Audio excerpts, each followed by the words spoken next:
إلا من تاب وآمن وعمل صالحا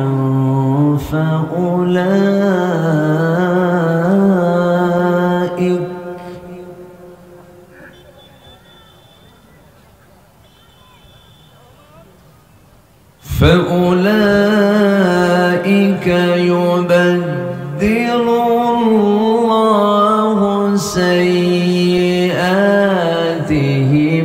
حسنات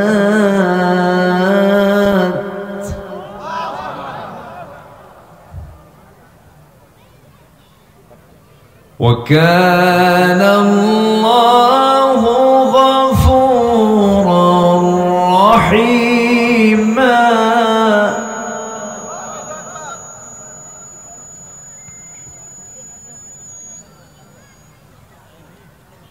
ومن تاب وعمل صالحا فإنه يتوب إلى الله متابا.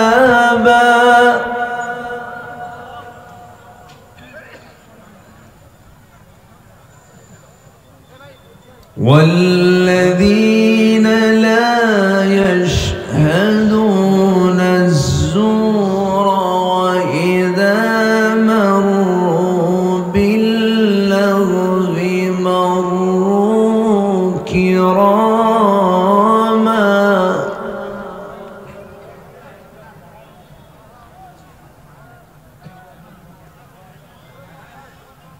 والذين إذا ذكروا بآيات ربهم لم يخروا عليها صما وعميانا.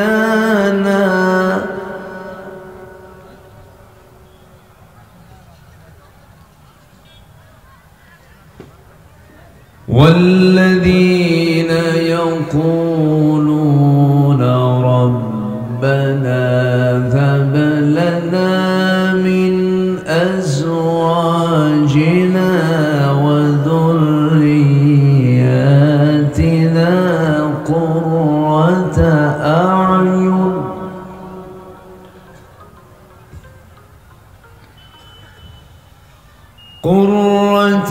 أعين وجعلنا للمتقين إماما.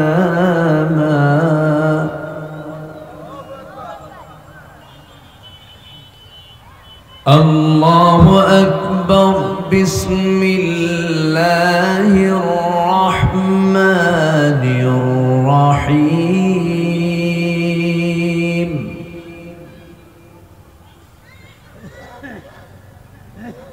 إن الله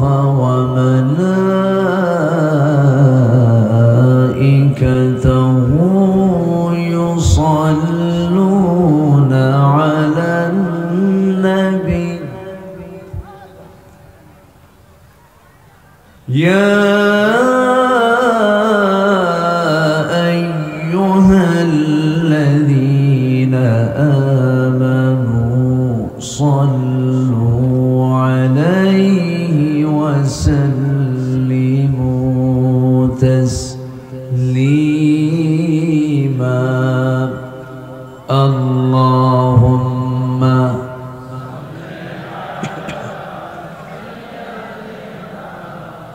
এই আয়াতগুলোকে সামনে রেখে কিছু কথা বলতে চাচ্ছি। আমাকে সময় দেওয়া যাবে তো? উঠতে একটু দেরি হয়েছে আমার। আর বক্তার কথাই বলেন না কেন, এই পৃথিবীর সেরা বক্তা হচ্ছেন মুহাম্মদুর রাসূলুল্লাহ সাল্লাল্লাহু আলাইহি ওয়াসাল্লাম। তিনি যখন কথা বলেছেন, নাতি দীর্ঘ বিদায়ী হজের ভাষণ আমার রাসূল দিলেন, সেদিন তিনি কথা বলেছেন যা বলতে সময় লেগেছে 20 থেকে 25 মিনিট মাত্র। কিন্তু তার ওই বক্তৃতার ভিতরে এমন কোন সাবজেক্ট নাই যা বাদ পড়েছিল। সবই তিনি সংক্ষিপ্ত সময়ের মধ্যে তিনি উপস্থাপন করেছেন। আর আমাদের 3 ঘন্টা ওয়াজ করে 2 ঘন্টা ওয়াজ করে এবং শুনে বলে ওয়াজ তো শোনাই হলো না, ঠিক কিনা? তাহলে সময় কোনো বিষয় নয়, আলোচনা কি বিষয় হলো এটা হচ্ছে বিষয়। এই জন্য আমরা আলোচনা যখন শুনতে আসব অথবা আলোচনা যখন বলতে যাব, সবার আগে থাকতে হবে আমলের নিয়ত, নিয়তের বিশুদ্ধতা, ইখলাস। এই জিনিসটা সবার আগে থাকা চাই, কারণ সকল কিছুই তার নিয়তের উপরে নির্ভরশীল। বুখারীর প্রথম হাদিস আমাদের সবার জানা আছে, একটু বলুন তো সবাই। ইন্নামাল, কত বড় মুহাদ্দিস সবাই আমরা, এই হাদিসটা কিন্তু সবাই জানে। দেখেন কি আওয়াজ, বলেন তো ইন্নামাল। হ্যাঁ, কি সুন্দর করে বললেন আপনারা, আমি খুবই আনন্দিত হয়েছি। আবার বুখারী শরীফের শেষ হাদিসটা কি বলেন তো? কালিমাতানি হাবিবাতান খাফিফাতানি ফিল লিসান সাকিলাতানি ফিল মিজান সুবহানাল্লাহি ওয়া বিহামদিহি সুবহানাল্লাহিল আযীম। তাহলে আমার বুখারী আজকে শুরুও করলাম, শেষও করলাম। বলি আলহামদুলিল্লাহ। জি, আসুন আমি মূল আলোচনার দিকে চলে যাচ্ছি। আমরা একটা পরিবেশ পেয়েছি, 5ই অগাস্ট যদি না আসতো এই জায়গায় এই লোক থাকতে পারতেন না, ঠিক আছে না? বসতে পারতেন না, আমিও আসতে পারতাম না। হ্যাঁ জি, আসতে পারতাম না আমরা। মাহফিল, আজকে মাহফিলের সাথে এসেছেন আমাদের এই উলিপুরের মাননীয় ওসি মহোদয় জিল্লুর রহমান ভাই, মনে হয় চলে গেছে, আমার প্রচন্ড ভক্ত উনি ডেট চাচ্ছেন একটা মাহফিল আমার এলাকায় করে দিতে হবে। আমি আমার একটা মাদ্রাসা উদ্বোধন করতে নিয়েছি গত মাসখানেক আগে। আমি ডিআইজি মহোদয়, একটা ডিভিশনাল ডিআইজি, মানে এসপির উপরের যে র্যাঙ্ক, একটা ডিভিশনাল ডিআইজি উনি, ওনাকে বললাম ভাই এটা আমার মাদ্রাসায় আসতে হবে। বললেন হুজুরদের দাওয়াত পাওয়া তো খুব মুশকিল ব্যাপার, হুজুর দাওয়াত খায়, এই দাওয়াত কি আর মিস করা যায় নাকি? একজন উচ্চ পদস্থ কর্মকর্তা আমার নিজস্ব মাদ্রাসার প্রোগ্রামে তিনি এসেছিলেন। এই পরিবেশগুলো আমরা পেয়েছি 5 অগাস্টের পর থেকে। আমাদেরকে বসতে দেওয়া হয়নি, চলতে দেওয়া হয়নি, পারিবারিক নির্যাতন করা হয়েছে, শারীরিক নির্যাতন করা হয়েছে, সামাজিকভাবে মান সম্মান হেয় করা হয়েছে, অনেক নিরপরাধ মানুষের উপরে মিথ্যা মামলা চাপিয়ে দিয়ে মানসিকভাবে টর্চার করে অনেকে দুনিয়া থেকে বিদায়ও নিয়েছেন। সম্মানিত ভাইয়েরা, একটা পরিবেশ আমরা ফিরে পেয়েছি, এটাকে আমরা বিশাল কিছু মনে করে সামনে আমাদের যে এখনো অনেকগুলো কাজ পড়ে আছে, মনজিলে মাকসুদে আমাকে আপনাকে পৌঁছতে হবে। যতক্ষণ না পর্যন্ত এই জমিন আল্লাহর দিন কায়েম না হবে, আমাদের বসে থাকার ফুরসত নেওয়ার কোনো সুযোগ। এই জমিনটা কার? আসতে বলবেন না কার? ওই আকাশটা কার? এই যে আলোকিত প্রদীপ্ত সূর্যটা কার? আমি কার? আল্লাহ পাক আমাকে দুনিয়াতে পাঠিয়েছেন এমনি এমনি করে, না একটা লক্ষ্য আছে? আসতে বলবেন না, লক্ষ্য আছে না নাই? সেই লক্ষ্যটা কি? আমরা সবাই সুন্দর করে বলি, লক্ষ্যটা হলো, সবাই বলুন, ইয়্যাকা না'বুদু ওয়া ইয়্যাকা নাস্তাঈন ইহদিনাস সিরাতাল মুস্তাকিম সিরাতাল লাযীনা আন'আমতা আলাইহিম গায়রিল মাগযুবি আলাইহিম ওয়ালাদ-দাল্লিন। একমাত্র কার ইবাদত করার জন্য বলেন? আসতে বলবেন না, কার ইবাদত করার জন্য। এবং একটা পথে চলতে হবে, সেই পথ আল্লাহ দেখিয়ে দিয়েছেন, ইহদিনাস সিরাতাল ওয়া ইন্না হাযা সিরাতি মুস্তাকিমা। এই একটু সঠিক পথে আমাকে আপনাকে চলতে হবে, দিনকে মেনে চলতে হবে। আল্লাহ এই লক্ষ্যে দুনিয়াতে আমাকে আপনাকে পাঠিয়েছেন। আমার বন্ধুগণ, দুনিয়া ছেড়ে সবাই একদিন চলে যাব, কেউ বাঁচার জন্য আসি নাই। দুনিয়া থেকে যখন তখন আমরা বিদায় নিয়ে নেব, কিন্তু সবচাইতে বড় বিষয় হলো আখিরাতের জন্য আমি কি জমা করেছি, এটাই হলো সবচাইতে বড় চিন্তার বিষয়। আল্লাহ বান্দাকে সতর্ক করে আরেক জায়গায় জানিয়ে দিচ্ছেন, যারা পারেন ঠোঁট মিলিয়ে বলুন, ইয়া আইয়ুহাল্লাযীনা আমানু তাকুল্লাহা ওয়াল তানজুর নাফসুম মা কদ্দামাত লিগাদিন ওয়াত্তাকুল্লাহ ইন্নাল্লাহা খাবীরুম বিমা তা'মালুন। জোরে বলুন আল্লাহু আকবার। ঈমানদারেরা, তোমরা আল্লাহকে ভয় করো এবং লক্ষ্য করে দেখো আগামীকালের জন্য তুমি কি আপাতেও সংগ্রহ করতেছো, পরকালের জন্য কি তুমি কি জোগাড় করতেছো। আমার বন্ধুগণ, আল্লাহ চান না কোনো বান্দা জাহান্নামে যাক, আল্লাহ চান প্রত্যেক বান্দা জান্নাতে যাক। কিন্তু বান্দা জাহান্নামে যাবে আল্লাহর দোষে না বান্দার দোষে? বান্দার দোষে বান্দা জাহান্নামে চলে যাবে। একটা প্রশ্ন আমি করি, বলুন তো, আল্লাহ আমাকে বেশি ভালোবাসেন না আমি আল্লাহকে বেশি ভালোবাসি? অনেকে চিন্তায় পড়ে গেছেন, কি বলি হুজুর, এত চাইলাম আল্লাহরে, আল্লাহ একটা ছেলে সন্তান দাও, আল্লাহ দিলই না, আল্লাহ মানে কেমন বেশি ভালোবাসে? হয়তো এরকম অনেকে চিন্তা করতেও পারেন, কিন্তু বাস্তব সত্য হলো এই পৃথিবীতে কেউ আমাকে সেই পরিমাণ ভালোবাসে না যে ভালোবাসা আল্লাহ আমাকে বাসেন। বলি সুবহানাল্লাহ। তাহলে আমাকে সবচেয়ে বেশি ভালোবাসেন যিনি, তিনি কে? তিনি কে? আমরা তাকে দেখেছি কিন্তু কি শুনেছি? বলেন, আমরা তাকে দেখেছি কিন্তু শুনেছি। তিনি আছেন না নাই? তবে আমরা দেখবো একদিন গিয়ে। কোথায়? আসতে বলে। যে আল্লাহ জান্নাতে ধরা দিবেন, সে আল্লাহ দুনিয়াতে কেন ধরা দিলেন না? প্রশ্ন তো আসতেই পারে। নাস্তিকদের প্রশ্নের সাইজ তো বিভিন্ন ধরনের। যে চোখ দিয়ে আমি জান্নাত দেখবো আল্লাহ তাআলাকে, সেই চোখ দিয়ে তো আমি দুনিয়াতে আল্লাহকেও দেখতে পারতাম, দেখবো না কেন? সম্মানিত ভাইয়েরা, আল্লাহ তাআলা এই পৃথিবীতে সবচেয়ে শ্রেষ্ঠ মানুষকে পাঠিয়েছেন আল্লাহর পয়গম্বরদের।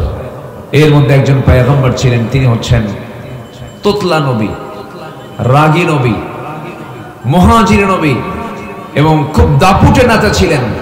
সেই নবীর নাম কি বলুন তো? ওয়াজ আর কি করবো, সবাই জানে, হাদিসও জানে। এখন আয়াতের দিকে যাচ্ছি, সবাই সবকিছুই জানেন। বলি আলহামদুলিল্লাহ। জানার পরেও তো আমরা এটা মনে করে দেওয়ার জন্য বলি। মজা আছে না নাই বলেন তো? ইমাম সাহেব প্রত্যেক নামাজে কোন সূরা দিয়ে শুরু করে? এরকম কি আপনারা বলেন এত এক সূরা পড়ো কেন? এরকম বলেন? মজা আছে না নাই? আমার বন্ধুগণ, আমার ভাইয়েরা একটু কান লাগাবেন, মনোযোগ দিয়ে শুনবেন। সেই নবী, যে নবী আল্লাহকে এই চর্মচক্ষু দিয়ে দেখার চেষ্টা করেছিলেন কিন্তু পারেন নাই। তুর পাহাড় পর্যন্ত গিয়েছিলেন। তুর পাহাড়ে গিয়ে তিনি মুসকি হাসি মেরে বলছে, আল্লাহ তুমি ভাবছো আমি এই জায়গায় পর্যন্ত আসবো না? আমিও কম নয়, আমি আসছি, আমি তোমাকে দেখতে চাই। আল্লাহ বলেন, লান তারানি, তুমি আমাকে দেখতে পারবে না, আমি তোমাকে দেখবই। শেষ পর্যন্ত পারলেন না। আল্লাহ রাব্বুল আলামিন তার নূরের তাজাল্লি যখন প্রকাশ করে ফেললেন, মুসা আলাইহিস সালাতু ওয়াস সালাম সেন্সলেস হয়ে পড়লেন। অর্থাৎ এখান থেকে প্রমাণিত হয় এই দৈহিক কাঠামো দিয়া, জান্নাতি দেহ দিয়া আল্লাহকে কখনো দেখা সম্ভব নয়। আল্লাহকে দেখতে হলে জান্নাতি পরিবেশের উপায় না, জান্নাতি পরিবেশ ছাড়া কোনো উপায় নাই। তাহলে আমরা দেখবো আমরা আল্লাহকে তৃপ্তি ভরে কোথায়? বলেন আসতে, কোথায় দেখবো? কোথায় দেখবো? বিড়ি খায়া? বলেন বিড়ি খায়া? বিড়ি খাওয়া লোক আমার দেশে কম না বেশি? আবার মাহফিলে এসে প্রশ্ন করে, হুজুর বিড়ি খাওয়া কি জায়েজ আছে? উনি জায়েজের চেষ্টায় আছে। হ্যাঁ, জর্দা ওটা ওর খালাতো ভাই। হ্যাঁ, ওই তো একই জিনিস তো। গুল, জর্দা আর কি বিড়ি, সবগুলো দুই পাতা না এক পাতা? এই তো, নাম একটু ভিন্ন। এই তো, কেউ ডাইরেক্ট মারে, কেউ আগুনে পুড়ে খায়। এই তো, যা বলবো সোজা বলবো। হুজুর খাইলো না কি খাইলো এটা আমার দেখার বিষয় না, বলতে হবে তো। পান খান, আপনি খান, পান খান, সমস্যা কি?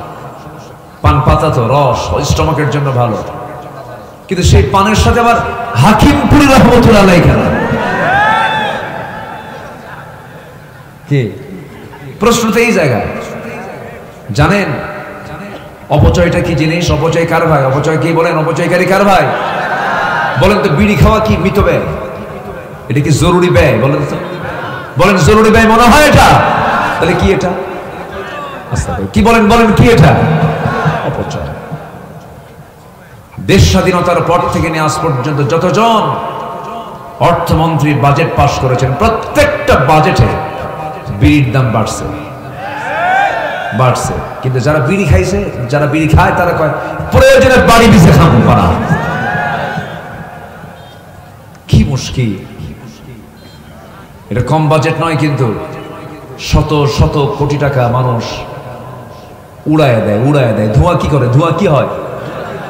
উড়ে চলে যায়। এটা কি অপচয় নয়? এই জাতি যদি সচেতন হতো, এই কোটি কোটি টাকা যেটা উড়ে দেওয়া হয়, এটা দিয়ে কি লক্ষ লক্ষ পরিবারের মৌলিক চাহিদা, তাদের খাদ্যের চাহিদা পূরণ হতো কি হতো না?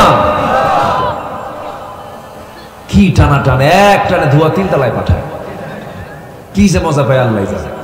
রাগ করলেন নাকি আপনারা? রাগ করতেছেন না তো? যারা বিড়ি খায় তাদের বউরা যে কেমনে থেকে আমার তো বুঝে আসে না। পচা পচা গন্ধ, আমার ভাল লাগে না, আমার মাথা করে। সম্মানিত ভাইয়ের, আল্লাহ সকল নেশা থেকে যার থেকে হেফাজত করুন। জান্নাত যেতে হলে বিড়ি খাই যাবো জান্নাতে? নামাজ না পড়া কয় ওয়াক্ত নামাজ পড়বো আমরা? কিন্তু আমার দেশে নামাজি বেশি না বেনামাজি বেশি? বলেন নামাজি না বেনামাজি? বেনামাজি বেশি। কেন? এটা তো হওয়ার কথা ছিল না। যে দেশে 90% মুসলমান, সেই দেশে বেনামাজি কেন বেশি হতো, কেন বেশি হবে? এর মূল কারণ হলো 53 বছর যে নেতৃত্ব আমরা দেখেছি, অধিকাংশ নেতাগুলোই ছিল বেনামাজি। অধিকাংশ নেতাগুলো ছিল বেনামাজি। দলীয় জনসভা, দলীয় প্রোগ্রাম সবকিছু করেছে, নামাজের কোনো আহ্বান করে নাই, কর্মীদেরকে নামাজের কথা বলে নাই। যে দলের নেতা তার কর্মীকে নামাজের কথা বলে না, দ্বীনের কথা বলে না, কোরআন শেখার কথা বলে না। যে দলের নেতা তার কর্মীর হাতে মদের বোতল তুলে দেয়, নারী তুলে দেয়, জেনা তুলে দেয়, ওই সমস্ত নেতৃত্বের মুখে আমরা জুতা মারি, থুতু মারি। সব দেখেছি আমরা। কেউ চালাইছে 25 বছর আমার দেশ, কেউ চালাইছে 16 বছর, কেউ চালাইছে 9 বছর, মঈনুদ্দিন ফখরুদ্দিনরা কয়েক বছর। সব দেখা শেষ। এরা মুসলমান ছিলেন, কিন্তু এরা আমার দেশে আছে না নাই? আব্দুর রহিম নামে লোক আছে না নাই? আব্দুল গাফফার নামে লোক আছে না নাই? আব্দুল সাত্তার নামে লোক কোরআন চায় না, কোরআনের বিধান চায় না, আছে না নাই? ও শুধু নামে আব্দুল সাত্তার, কিন্তু ও আব্দুল শয়তান। আল্লাহর গোলাম হলে সে এমনটা করতে পারতো না। আমরা কোনো কথা শুনবো না। আমরা যে লোকে আপনার কাছে আসবে ম্যানিফেস্টো নিয়ে, ভাই আমি এসেছি অন্ন, বস্ত্র, শিক্ষা, বাসস্থান, চিকিৎসার গ্যারান্টি দেওয়ার জন্য, এই যে আমার তন্ত্র, বলবেন তোর তন্ত্র যেটাই হোক, তুই কি কোরআন চাস? হ্যাঁ চাই। ওয়েলকাম। চাস না? তাড়াতাড়ি ভাগ এখান থেকে, ঠিক কিনা? সোজা কথা বলে দেব। দেখলাম তো বহু, কারো বাপের দেশ, কারো স্বামীর দেশ, মাঝখান দিয়ে আমরা শেষ। আমরা কোরআন চাই। আমরা কি চাই? কোরআন চাই। কি মন খারাপ করতেছেন নাকি? কারো কোনো মন খারাপ নাই তো? এই 16 বছর অনেক আলেমের গায়ে মামলা তো দূরের কথা, একটা গায়ে আচর পর্যন্ত লাগে নাই। এরকম আলেম আছে না? আছে না নাই? একটা মামলা খায় নাই তারা, গায়ে একটা আচরও লাগে নাই। পান খাইছে, 16 বছর পার করেছে, একটা মামলা তাদের কাঁধে লাগে নাই। কিন্তু যখন পট চেঞ্জ হয়ে গেছে, চোরের মায়ের বড় বড় গলায় কথা বলে। আছে না নাই? ঠিক আছে তো, আর নাম বলার দরকার নাই, বুঝে নেন। এই কথা বলেন কেন? সাইড টক করবেন না, এমনি একটা কথা বলবেন। সম্মানিত ভাইয়েরা, বাইতুল মুকাররম একটা গুরুত্বপূর্ণ জায়গা, ঠিক কিনা বলেন? বাইতুল মুকাররমের ইমাম পট চেঞ্জ হয়ে গেছে, বাইতুল মুকাররমের ইমাম সাহেব নাই। নিখোঁজ সংবাদ, খতিব হারিয়ে গিয়েছে। 2 সপ্তাহ খবর নাই।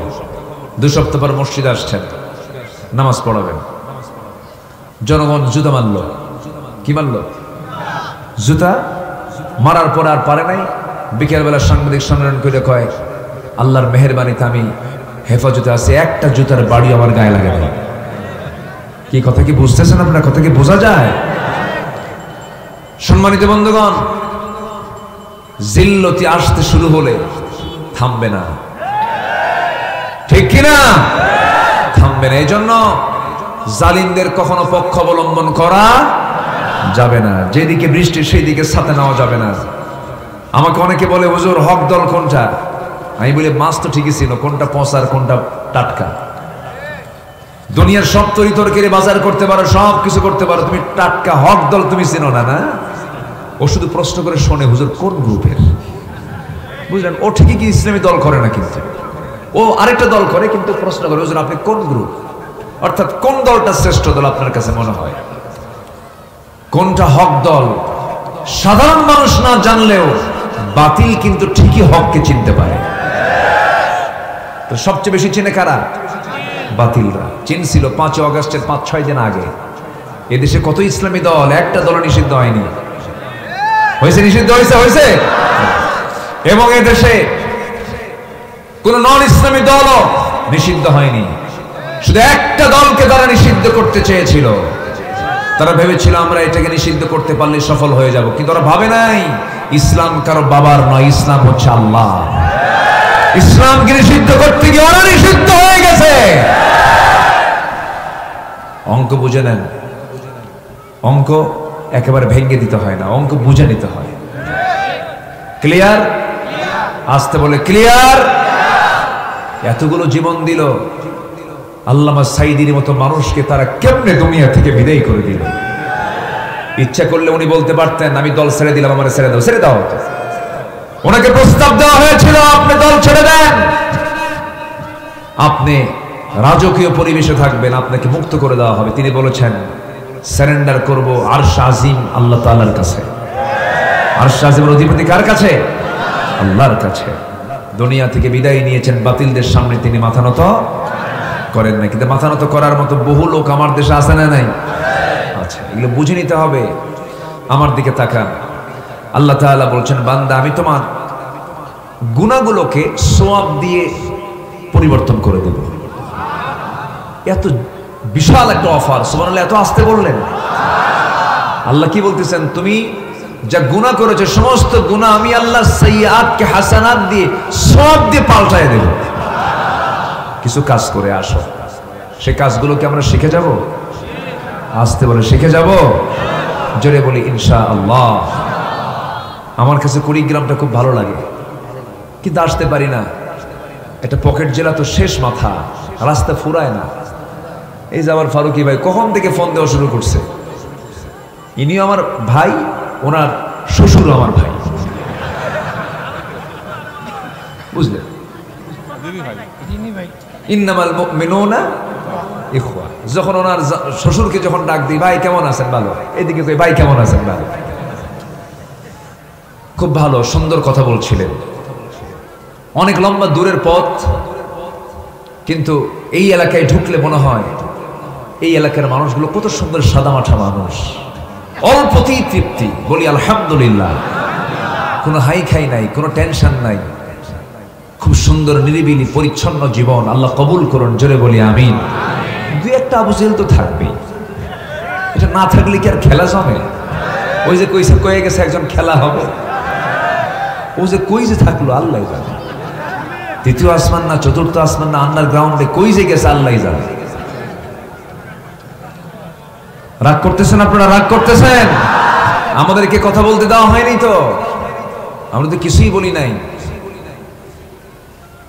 সম্মানিত ভাইয়েরা, 2018 সালে আমাকে ধরা হলো, কোনো কারণ নাই। ধইরা থানায় নিয়ে ওসি সাহেব বলে, হুজুর আমি আপনার খুব ভক্ত, ওয়াজ শুনি, কান্দি, উপায় নাই, চাকরি বাঁচান ফরজ, ধরে আনছি।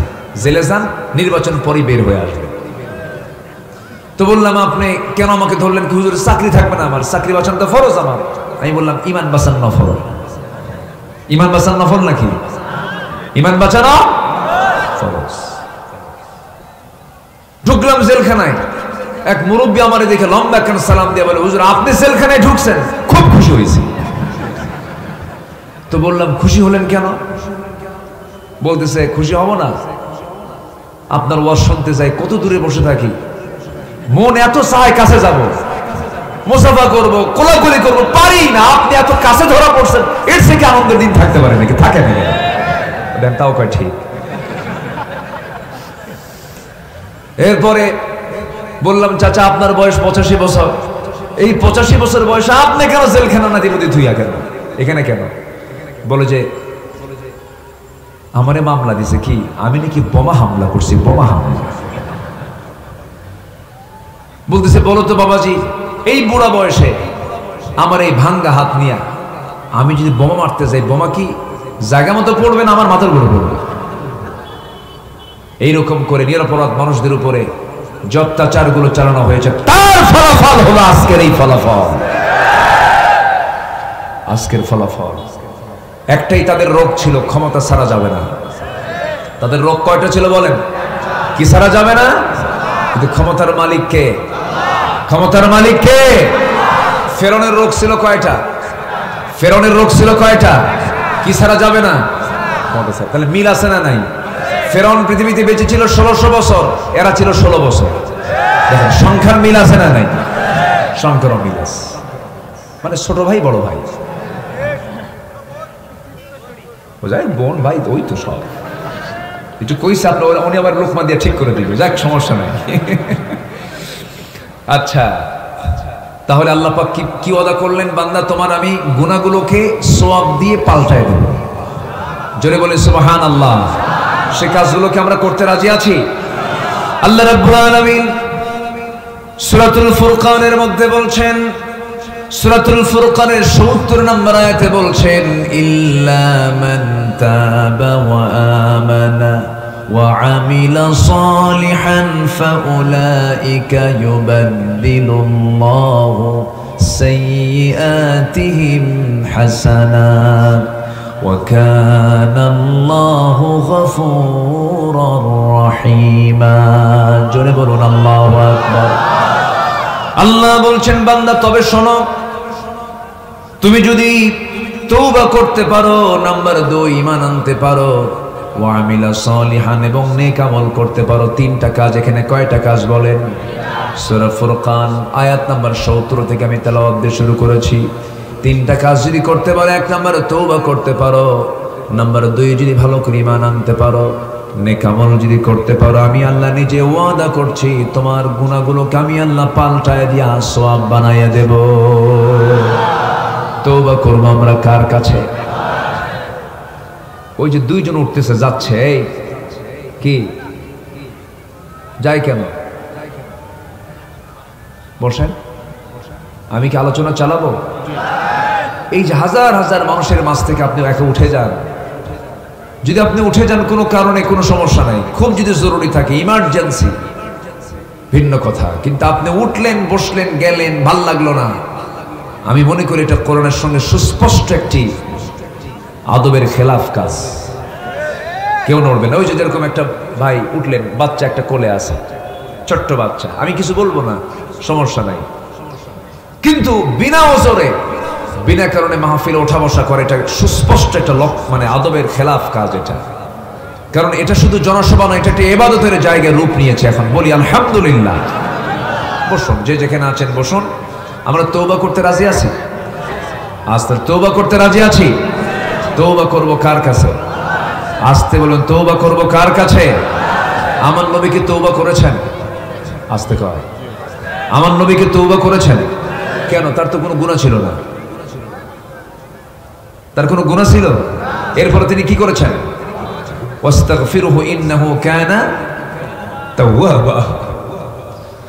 আমার নবীজি বলেন, তুবু ইলাল্লাহ ফাইন্নী আতুবু ফিল ইয়াউমি 100 মাররা। ও আমার সাহাবীরা, তোমরা আল্লাহর কাছে তওবা করো, আমি রাসূল নিজে সারা দিনে 100 বারেরও বেশি বার তওবা করি। আমার নবীজি তওবা করেছেন, চোখের পানি ফেলে ফেলে কেঁদেছেন। সাইয়্যিদনা ওমর ফারুক রাদিয়াল্লাহু তাআলা আনহু একদিন এক সাহাবীর সামনে বসেছিলেন। সাহাবী একটা হাদিস বর্ণনা করছেন, তিনি সেই হাদিসটা শুনলেন। লা ইয়াদখুলুল জান্নাতা, ওই বান্দা জান্নাতে প্রবেশ করবে না যার মধ্যে মিসকাল হাববাতিন মিন কিবার, যে বান্দার মধ্যে যাররা পরিমাণ অনুপরিমাণ যার মধ্যে অহংকার থাকবে সে ব্যক্তি জান্নাতের গন্ধ পাবে না, জান্নাতে প্রবেশ করতে পারবে না। এই হাদিস শোনা মাত্রই তিনি ছোট্ট বাচ্চার মতো তিনি হাওমাও করে কান্নাকাটি শুরু করে দিলেন। বলা হলো, ওমর কান্নাকাটি কেন করো, কি হয়েছে? তিনি সবাইকে বলে ফেললেন, শোনো, অর্ধ দুনিয়ার শাসনকর্তা আমি, মাঝে মাঝে আমি যে শাসনকর্তা মাঝে মাঝে আমার কাছে কেমন যেন লাগে। আমি এত বড় একজন লিডার, আমি এত বড় একজন খলিফা, আমি এই জন্য ডুকরে ডুকরে কান্দি। আমার মনে হয় মাঝে মাঝে আমার মধ্যে অহংকার ঢুকে পড়ে, আমি মনে হয় জাহান্নামী হয়ে যাচ্ছি। চোখের পানি ফেলে ফেলে কাঁদতেছেন, শিশুর মতো ডুকরে ডুকরে কেঁদে আকাশের দিকে তাকায় দোয়া করতেছেন, আল্লাহ তাআলা শোনো, তোমার এই যে কোনো একটা বান্দাকে যদি জাহান্নামের ঘোষণা দিয়ে দাও, আমার কাছে মনে হচ্ছে এই মুহূর্তে আল্লাহ সব জান্নাতে চলে যাবে। জাহান্নামের তালিকায় তুমি একজন বান্দাকে যে রেখে দিয়েছো, সেই বান্দার নাম ওমর ছাড়া মনে হয় এই পৃথিবী তার দ্বিতীয় কেউ হবে না। কি পেরেশান তারা ছিলেন। মুনাফিকের তালিকা আছে এক সাহাবীর কাছে, আমার নবী দিয়েছেন, তার কাছে সকাল সন্ধ্যা ওমর ফারুক যেতেন, গিয়ে বলতেন, হুযায়ফা দেখো তো মুনাফিকের তালিকার মধ্যে আমার নামটা কয় নম্বরে আছে। কি দুনিয়া নিয়ে তারা, আখিরাতকে নিয়ে তারা পেরেশান ছিলেন, দুনিয়াকে তারা তুচ্ছ করেছেন। সাইয়েদনা আবু বকর সিদ্দিক রাদিয়াল্লাহু আনহুর নাম সবাই তো শুনেছেন, সবাই কয় নাম্বার খলিফা বলুন, আসতে বলবেন না, কয় নাম্বার খলিফা? এক নাম্বার খলিফা তিনি ছিলেন। আমার বন্ধুগণ, যখন তার খেলাফত আমল চলছিল, তিনি মাঝে মাঝে ঘর থেকে বের হয়ে জনগণকে দেখার জন্য যেতেন। এক রাতে তিনি বের হয়েছেন খালি পায়ে, হেঁটে বের হয়েছেন, খালি পায়ে হাঁটতেছেন। সাইয়েদনা ওমর ফারুকের সামনে তিনি ধরা পড়ে গেছেন। তিনি বললেন, আমিরুল মুমিনিন, এই পাথরের রাস্তায় আপনি খালি পায়ে হাঁটতেছেন কেন? আপনার পা তো পাথরের আঘাতে ক্ষত বিক্ষত হয়ে রক্তাক্ত হয়ে যাবেন। আপনি জুতা কেন পড়ছেন না এত গভীর রাত্রিতে? আপনি কেন খালি পায়ে চলতেছেন এই জনপদে? সাইয়েদনা আবু বকর বলছেন, ওমর, আল্লাহর নামের কসম করে বলি, আমার পায়ে যদি কোনো খড়ম জুতা পায়ে দিয়ে হাঁটি, এই খড়ম জুতার আঘাতে আর ওই সাইডে পাথরের আঘাতে যে আওয়াজ হবে, সেই আওয়াজটা যদি বেশি বড় হয়ে যায়, এই গভীর রাত্রে কোনো আল্লাহর বান্দার কানে যদি এই জুতা হাঁটার আওয়াজ যদি কানে চলে যায়, যদি তার ঘুম নষ্ট হয়ে যায়, কিয়ামতের দিন ওই নাগরিকের ঘুম কেন নষ্ট হলো, তার জন্য আমাকে কাশ্মীর কাঠগড়ায় দাঁড়িয়ে তার জবাব দিতে হবে। আল্লাহু আকবার বলবেন না? আর এখনকার আতিপাতি নেতা একটু শোডাউন করে, সামনে 50 পিছনে 50 হোন্ডা মোটর সাইকেল নিয়ে স্লোগান দিয়ে দিয়ে আসতেছে। এমন শিক্ষা ইসলাম শিখায় না, ঠিক কিনা? ওমর রাষ্ট্রীয় সফরে বের হয়েছেন মদিনা থেকে, কয়টা উট নিয়ে? একটা উট নিয়ে বের হয়েছেন। বের হয়ে সাথে একজন সফর সঙ্গে নিয়েছেন, সেই বৃত্ত রওনা করেছেন। মাঝখানে গিয়ে বলতেছে, এই বৃত্ত এইদিকে আসো, তুমি আমার উটের পিঠে চড়ো, আমি উটের লাগাম ধরি। লজ্জায় ভেঙে পড়েছেন তিনি। এটি কি বলেন আমিরুল মুমিনিন? আপনি লাগাম ধরবেন, আমি বৃত্ত, আমি উটের পিঠে চড়বো, অসম্ভব ব্যাপার। এক ধমক মারলেন, ধমক মেরে বললেন, এই আমি ওমর আর তুমি, তোমার চোখ দুইটা আমার চোখ দুইটা, তোমার কান দুইটা আমার কান দুইটা, তুমি আল্লাহর গোলাম, আমি আল্লাহর গোলাম। কিয়ামতের দিন আমার ব্যাপারে জিজ্ঞাসা করা হবে তোমাকে, তোমার ব্যাপারে জিজ্ঞাসা করা হবে আমাকে। সাম্যতা শিখতে হবে। বৃত্ত আমি তোমাকে এক নাগাড়ে এতক্ষণ ধরে আমি তোমাকে লাগাম ধরতে দেব না। যা হবে কষ্ট দুজনের সমান কষ্ট হবে, ভাগাভাগি করে আমরা চলে যাব। আল্লাহু আকবার বলবেন না? জোরে বলি আল্লাহু আকবার। প্যালেস্টাইন সফরের ঘটনা এটা। চলে গেছেন জায়গা মতো গিয়ে যখন পৌঁছে গেছেন, রিসিপশনে যখন পৌঁছে গেছেন, সেই সময় একটা কাম উল্টা হয়ে গেছে। উটের পিঠে যে বসে আছে ওটাই হলো গোলাম, আর লাগাম যে ধরে আছে সেটা হলো ওমর। এখন সব মানে সৌজন্যতা দেখানোর জন্য, সদর সম্ভাষণ জানার জন্য ওমর আসতেছেন, সব নিয়ে চলে গেছে হলো উটের পিঠে যে বসে আছে। ও বলে, তা আমি তো না, আমি তো ওমর না। কে? কই যে লাগাম ধরে আছে ওটা ওমর। একটু জোরে বলেন সুবহানাল্লাহ, একটু জোরে বলেন না ভাই সুবহানাল্লাহ। আল্লাহর যারা বান্দা তারা কি অহংকারী হয় না বিনয়ী হয়? অহংকারী হয় না বিনয়ী হয়? ক্ষমতার দম্ভ আছে না নাই?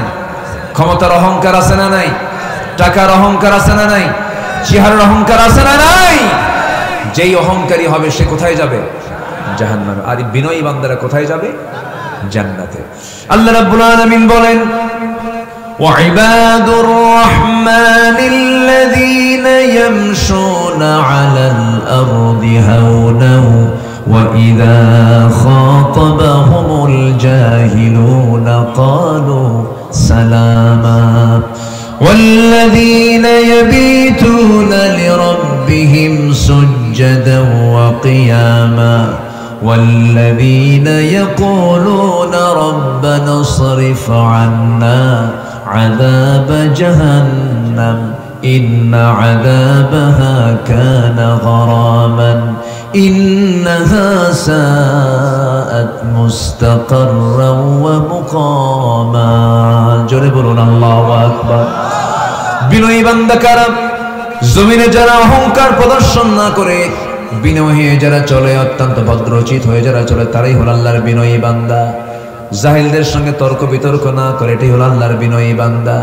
এবং রাত যখন হয়ে যায় সব বান্দা ঘুমের ভিতরে থাকে আর আল্লাহর পছন্দের বান্দা যারা তারা রাত জেগে জেগে চোখের পানি ফেলে ফেলে আল্লাহর দরবারে সেজদায় পড়ে কাঁদে ও বান্দা তুমি যদি কান্নার মতো কাঁদতে পারো চোখের পানি যদি এক ফোঁটা আল্লাহর ভয়ে ফেলতে পারো তুমি কি জানো 7টা জাহান্নাম একটা দুইটা নয় 7টা জাহান্নামের আগুন নিভায়ে দেবে তোমার চোখের পানি কারণ যে চোখের পানি আল্লাহর ভয়ে কাঁদবে সেই পানি সেই চোখ কখনো জাহান্নাম যেতে পারে না জোরে বলি সুবহানাল্লাহ আমরা কাঁদবো কার কাছে আসতে বলবেন না কাঁদবো কার কাছে আল্লাহ বলছেন বান্দা আমি তোমাদেরকে ক্ষমা করে দেব কিন্তু সবাইকে আমি ক্ষমা করব না 5 জনকে ক্ষমা করব কয়জনকে বলেন 5 জনকে ক্ষমা করব আল্লাহ পাক আমাদেরকে এই কাতের আশার তৌফিক দান করুন জোরে বলি আমিন আরো জোরে আমিন আরো জোরে আমিন আমি কি আলোচনা চালিয়ে যাব কার কোনো সমস্যা নাই তো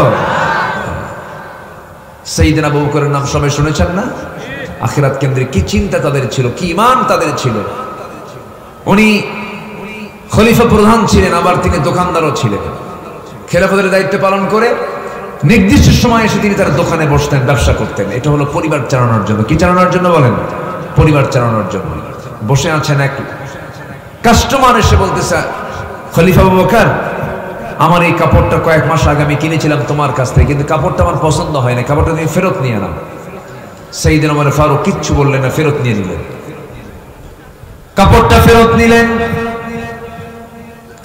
ফেরত নিলেন টাকাটা দিয়ে দিলেন সব কমপ্লিট হয়ে গেল কিন্তু যখন ওই লোকটা যখন চলে গেল ওই কাস্টমার যখন চলে গেল তার সামনে থেকে ডুকরে ডুকরে কাঁদতেছেন চোখের পানি ফেলে ফেলে কাঁদতেছেন আবু বকর সিদ্দিক রাদিয়াল্লাহু তাআলা আনহু সাইয়েদনা আবু বকর যখন কান্নাকাটি করছিলেন এমন সময় তার সঙ্গে থাকা কিছু দ্বীনি ভাইরা সবাই বলে ফেললেন আমি আমাদের আমিরুল মুমিনিন আপনি কান্নাকাটি করছেন কেন কাঁদতেছেন সামান্য একটা কাপড় আপনার কাছে ফেরত দিয়ে গেছে এই ফেরত দেওয়ার পরপরই আপনি কেঁদে ফেললেন আপনি টাকা ফেরত দিলেন বলে কাঁদতেছেন নাকি তিনি বলছেন আল্লাহর নামের কসম করে বলি আমি এই জন্য কান্দি না আমার কান্নার কারণ হলো আমি এই জন্য কাঁদতেছি আমি আবু বকর তোমরা আমাকে প্রথম খলিফা বলো তোমাদের কাছে আমার সম্মান বড় আমার মর্যাদা বড় কিন্তু আমি এই মুহূর্তেই চিন্তা করতেছি আমি যেদিন মরে যাব কিয়ামত চলে আসবে হাসরের ময়দান চলে আসবে হাসরের ময়দানে যখন আল্লাহ তাআলা আমাকে আস্তে করে নাম ধরে ডাক দিবেন আবু বকর এই দিকে আসো ওমর আল্লাহু আকবার তিনি হাসরের ময়দানে গিয়ে কি জবাব দিবেন এই চিন্তায় বলছেন শোনো আমি কান্নার কারণ কি জানো এই কাপড়গুলো ফেরত দিয়ে গেছে এই জন্য আমি কান্দি না আমি কান্না করছি আল্লাহ রাব্বুল আলামিন যখন আমাকে হাসরের ময়দানে সবার মধ্য থেকে আমাকে একা ডাক দিয়ে বলবেন আবু বকর এইদিকে আসো আমাকে আড়ালে নিয়ে যদি আমার আল্লাহ বলেন আবু বকর এই যে তোমার নামাজ এই যে তোমার জিহাদ এই যে তোমার দান এই যে তোমার সাদকা এই যে তোমার রোজা এই যে তোমার যাকাত একটা ইবাদত একটা কাজ আমার পছন্দ হয় নাই আবু বকর আমি তোমাকে সব তোমার হাতে ফেরত দিয়ে দিলাম আল্লাহ যদি আমার সঙ্গে এমনটা আচরণ করে ফেলেন আল্লাহ যদি আমার হাতের সমস্ত আমলনামাগুলো ফেরত দিয়ে দেন আমি আবু বকর সেই দিন কোথায় যাব এই জন্য আমি কান্দি কি পেরেশানি তাদের মধ্যে কাজ করেছে খেলাফতের দায়িত্ব পালন করতেছেন প্রথম খলিফা তার ঘরের সঙ্গে একটা ঘর লাগানো ছিল সেই প্রতিবেশীর মূল মুরব্বী দুনিয়াতে বেঁচে নাই, বুড়ি একজন মহিলা ওই বাড়িতে ছিলেন, তার ছেলেও নাই মেয়েও নাই। ওই বুড়ি মহিলা চোখে ভালো করে দেখেন না, কিচ্ছু রান্না বান্নাও করতে পারেন না, তারা কাছাকাছি কেউ নাই। প্রত্যেকটা দিন প্রত্যেকটা রাত্রিবেলা ফজর নামাজের একটু আগ দিয়ে আবু বকর সিদ্দিক তার ঘরের মধ্যে ঢুকতেন, ঘরের মধ্যে ঢুকে কাপড় চোপড় ধুয়ে দিতেন, তার প্রয়োজনীয় কাজ কারবারগুলো সম্পাদন করে দিতেন। এবং সাইয়েদনা আবু বকর সিদ্দিক রাদিয়াল্লাহু তাআলা ফজরের আগ দিয়ে তার সকল কাজগুলো সম্পূর্ণ করে দিয়া মসজিদে নববী থেকে তিনি নামাজের দায়িত্ব পালন করেছেন। আমার বন্ধুগণ, ওই মহিলার খেদমত করার জন্য কোন এক রাতের আধারে ওমরে ফারুক চলে আসলেন, দরজায় নক করলেন। মহিলা ভিতর থেকে বলছে, কে খেদমতের জন্য এসেছো? কিছুক্ষণ আগে তো একজন যুবক আমার খেদমত করে গেছে। সাইয়েদনা ওমর ফারুকের মনে মনে চিন্তা হলো, এই আমার এই এলাকার ভিতরে আমার বন্ধুগণ ওমর ফারুক চিন্তা করছেন, এই এলাকার ভিতরে কোন বান্দা এমন খেদমত করতে পারে, আমাকে খুঁজে বের করতে হবে। খোঁজার জন্য তিনি তদন্ত কমিটি করলেন, কাউকে বললেন না, তিনি একাই চলে আসলেন। এই মহিলার খেদমতটা কে করে? 3 দিন 4 দিন চট করে কে যেন ঢুকতেছে, চট করে হাত ধরে বসলেন, ধরে দেখেন কেউ নন, তিনি হচ্ছেন প্রথম খলিফা আবু বকর।